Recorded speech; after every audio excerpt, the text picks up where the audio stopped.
قولكن أكلة المقلوبة أصلها أردني ولا فلسطيني ولا سوري؟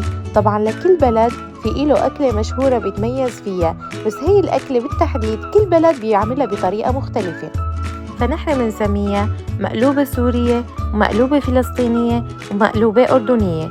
اليوم رح نعمل المقلوبة السورية، وطبعا خبرونا بالتعليقات شو المكونات المختلفة للمقلوبة السورية من المقلوبة الفلسطينية أو الأردنية. أول شي رح نحضره إنه نجهز قطع اللحمة ومنضيف لها المطيبات اللي هي اللومي وورق الغار وحبات هيل، وإذا حبيتوا تضيفوا كمان عود قرفة. طبعا أنا ضفت رشة زيت مشان نحمص اللحمة قبل السلق لأنه بيعطيها نكهة كتير ظريفة. هلأ بنحط قطع اللحمة على الغاز وبنحاول إنه نحمصهم.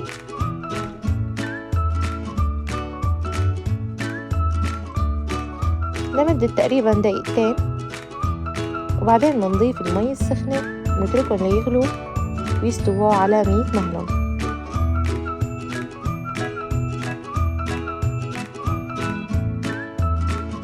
أنا هون مقطعة قطع باذنجان وبطاطا بهذا الشكل.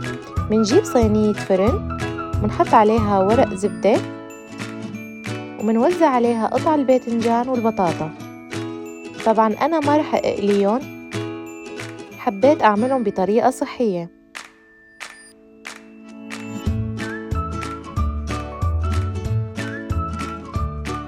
أول شي مدهنهم بالزيت بهذا الشكل ومنحطهم بالفرن لحتى تستوي حبات الباذنجان والبطاطا. هون بعد ما استوت اللحمة قطعتها بهذا الشكل، ومنجيب كمان قطع الخضرة اللي هي البطاطا والباذنجان ومنصفها بالطنجرة بهي الطريقة.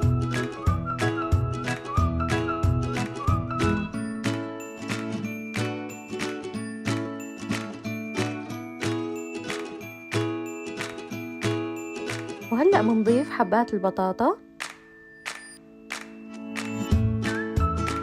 ونصفها بهذا الشكل. طبعا كمان هلأ منضيف الرز على مرحلتين طبعا، ومنوزعه بهذا الشكل بشكل متساوي يعني، ومنرجع نضيف حبات بطاطا وآخر طبقة من الرز. أنا أحيانا نضيف لها حبات قرنبيط تعطيها كمان طعم كتير ظريفة. فيكن تعملوها بطرق مختلفة وتضيفوا الخضرة اللي انتو بتفضلوها. ومنسكر حبات الباذنجان بهذا الشكل.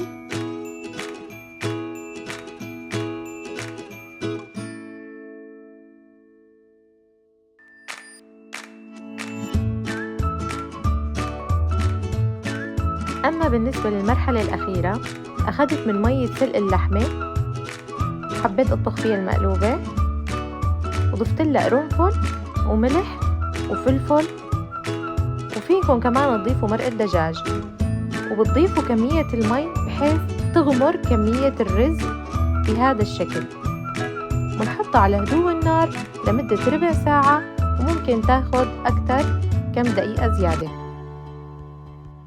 وهذا هو الشكل النهائي. حبيت زينة بالمكسرات والزبيب. رح احط لكم كمان صور إضافية لكل المقلوبات اللي طبختها.